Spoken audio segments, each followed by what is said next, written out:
Hello বন্ধুরা, মুক্তি রান্নাঘরে সবাইকে স্বাগত। আজকে আমি বানাবো ধাবা স্টাইলে চিকেন রেসিপি। তোমরা ভিডিওটা দেখো, আমার সঙ্গে থাকো। আমি প্রথমে কড়াইতে তেল দিয়ে দিচ্ছি।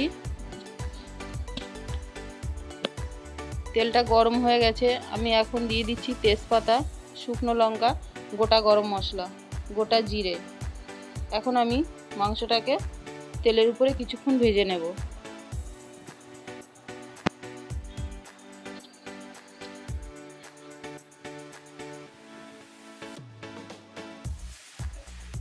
কিছুক্ষণ ভাজার পরে আমি এখন দিয়ে দেব পেঁয়াজ কুচি।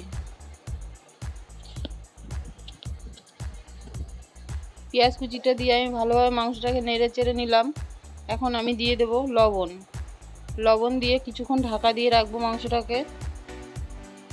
ঢাকনাটা তুলে আমি দিয়ে দেব আদা রসুন আর কাঁচা লঙ্কা বাটা, দিয়ে আবার মাংসটাকে নেড়ে নিলাম। এখন আমি দিয়ে দেব ধনে জিরে বাটা, হলুদ, লঙ্কার গুঁড়ো আর দিয়ে দেব গোলমরিচ গুঁড়ো, দিয়ে মাংসটাকে আবার ভালোভাবে নাড়িয়ে চাড়িয়ে নিলাম। এখন আমি দিয়ে দেব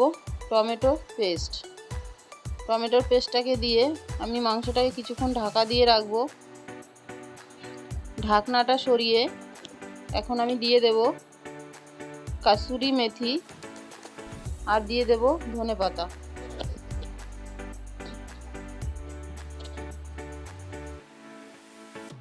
দিয়ে দেওয়ার পরে মাংসটা এখন রেডি হয়ে গেছে। আমি মাংসটাকে নাড়িয়ে চাড়িয়ে নামিয়ে নিলাম।